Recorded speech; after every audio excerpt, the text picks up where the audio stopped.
1940 का दशक। भारत एक ऐसी मंजिल पर खड़ा था जहां हर कदम इतिहास को नया आकार दे रहा था। स्वतंत्रता की ललक, सामाजिक अन्याय का दंश और हिंदू मुस्लिम तनाव की आग, यह वह समय था जब एक सवाल हर भारतीय के मन में गूंज रहा था, क्या भारत एकजुट रहेगा या टुकड़ों में बंट जाएगा। इस तूफान के बीच एक व्यक्ति था जिसके विचार न केवल उस दौर को समझने की कुंजी थी, बल्कि आज भी हमें रास्ता दिखाते हैं। वह थे डॉक्टर भीमराव आंबेडकर, भारत के संविधान निर्माता, सामाजिक क्रांति के प्रणेता और एक दूरदर्शी विचारक। आज हम आपको ले चलते हैं उनके उन विचारों की यात्रा पर जो उन्होंने पाकिस्तान के निर्माण के बारे में व्यक्त किए थे। और हां, इस कहानी के अंत में एक ऐसा दावा है जिसे सुनकर आप चौंक जाएंगे। तो जय भीम दोस्तों, आप देख रहे हो the Buddhist words YouTube channel. तो दोस्तों, हमारी आपसे एक ही विनंती है, अगर आप चैनल पर नए हो तो चैनल को अभी के अभी सब्सक्राइब करो और वीडियो को भी लाइक कर दो और वीडियो अपने दोस्तों के साथ शेयर कर दो। और हां, अगर आप इस वीडियो को अंत तक नहीं देख सकते तो अभी वीडियो को छोड़ दें। तो चलिए वीडियो शुरू करते हैं। दोस्तों, 1940 में लाहौर में मुस्लिम लीग ने एक प्रस्ताव पारित किया जिसने भारत के भविष्य को हमेशा के लिए बदल दिया। मोहम्मद अली जिन्ना ने एक अलग मुस्लिम राष्ट्र पाकिस्तान की मांग रखी। यह मांग केवल धार्मिक आधार पर नहीं थी, इसके पीछे गहरे सामाजिक, सांस्कृतिक और राजनीतिक मतभेद थे। हिंदू मुस्लिम तनाव बढ़ता जा रहा था। गांधी जी और कांग्रेस एकजुट भारत की बात कर रहे थे, लेकिन सांप्रदायिक दंगे और अविश्वास की खाई चौड़ी होती जा रही थी। इसी दौर में बाबा साहेब आंबेडकर जी ने इस जटिल मुद्दे को अपने तर्क और विश्लेषण की कसौटी पर कसा। वे न तो भावनाओं में बह गए, न ही किसी एक पक्ष का अंध समर्थन किया। उन्होंने ठंडे दिमाग से पूछा, क्या एकजुट भारत संभव है, और अगर नहीं तो इसका समाधान क्या है। उनकी यह खोज हमें उनकी पुस्तक थॉट्स ऑन पाकिस्तान में मिलती है, जो 1941 में प्रकाशित हुई। थॉट्स ऑन पाकिस्तान बाबा साहेब की सबसे महत्वपूर्ण रचनाओं में से एक है। इस किताब में उन्होंने न केवल पाकिस्तान की मांग का विश्लेषण किया, बल्कि भारत के सामने खड़े सामाजिक और राजनीतिक सवालों को भी उजागर किया। बाबा साहेब आंबेडकर जी ने लिखा कि हिंदू और मुस्लिम समुदायों के बीच जो खाई है वह केवल धार्मिक नहीं, बल्कि सामाजिक संरचनाओं और जीवन शैली में गहरे अंतर से उपजी है। उन्होंने तर्क दिया कि मुस्लिम लीग की मांग को नजरअंदाज करना या उसे दबाना भारत के लिए घातक हो सकता है। बाबा साहेब आंबेडकर जी का मानना था कि जबरदस्ती की एकता हिंसा और अस्थिरता को जन्म देगी। उन्होंने कहा, अगर दो समुदाय एक साथ रहने को तैयार नहीं हैं और उनकी सामाजिक संरचनाएं एक दूसरे के लिए परस्पर विरोधी हैं, तो शांतिपूर्ण समाधान के लिए विभाजन एक विकल्प हो सकता है। लेकिन क्या इसका मतलब यह था कि बाबा साहेब आंबेडकर जी विभाजन के समर्थक थे? बिल्कुल नहीं। वे एक व्यावहारिक विचारक थे। उनका कहना था कि अगर एकजुट भारत संभव है तो उसे सामाजिक समानता और आपसी सम्मान पर आधारित होना चाहिए, लेकिन अगर यह संभव नहीं तो विभाजन को व्यवस्थित और शांतिपूर्ण तरीके से करना होगा।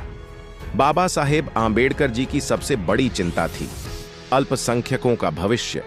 अगर भारत और पाकिस्तान अलग हो जाते हैं तो पाकिस्तान में हिंदू, सिख और अन्य अल्पसंख्यक और भारत में मुस्लिम अल्पसंख्यक क्या स्थिति में होंगे।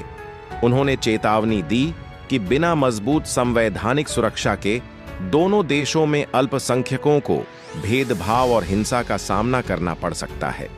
उन्होंने सुझाव दिया कि अगर विभाजन होता है तो दोनों देशों को एक दूसरे के अल्पसंख्यकों की रक्षा के लिए समझौते करने चाहिए। उनकी यह दूरदर्शिता उस समय कितनी महत्वपूर्ण थी, इसका अंदाजा हमें 1947 के विभाजन के बाद हुए दंगों और विस्थापन से लगता है। लाखों लोग बेघर हुए, हजारों की जान गई। बाबा साहेब आंबेडकर जी की चेतावनी को अगर गंभीरता से लिया जाता तो शायद यह त्रासदी कम भयावह होती। बाबा साहेब आंबेडकर जी ने अपनी किताब में एक महत्वपूर्ण सवाल उठाया, क्या हिंदू मुस्लिम एकता की उम्मीद वास्तविक है या यह एक भ्रम है।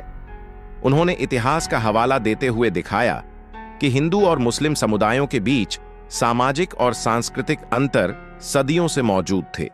ये अंतर केवल धार्मिक नहीं बल्कि सामाजिक व्यवस्था, विवाह, खान पान और जीवन शैली से भी जुड़े थे। उन्होंने यह भी कहा कि मुस्लिम लीग की मांग को पूरी तरह खारिज करना कांग्रेस की भूल होगी। अगर इस मांग को दबाया गया तो यह और उग्र रूप ले सकती थी। बाबा साहेब ने लिखा, पाकिस्तान की मांग को नकारना आसान है, लेकिन इसे नजरअंदाज करना खतरनाक है। यह एक ऐसी वास्तविकता है जिसका सामना करना होगा। उनका यह दृष्टिकोण न तो हिंदूवादी था न ही मुस्लिम तुष्टीकरण का। वे एक तटस्थ विश्लेषक थे जो भारत के दीर्घकालिक हितों को देख रहे थे। हालांकि बाबा साहेब आम्बेडकर जी ने पाकिस्तान के निर्माण को एक संभावित समाधान के रूप में देखा, लेकिन उनकी असली लड़ाई एक ऐसे भारत के लिए थी जहां सभी समुदाय समानता और सम्मान के साथ रह सकें। जब भारत का विभाजन हो गया और स्वतंत्र भारत का संविधान लिखने की जिम्मेदारी उन्हें सौंपी गई, तो उन्होंने इसे एक अवसर के रूप में लिया। भारतीय संविधान में बाबा साहेब ने धर्म, जाति, लिंग या समुदाय के आधार पर भेदभाव को खत्म करने की नींव रखी।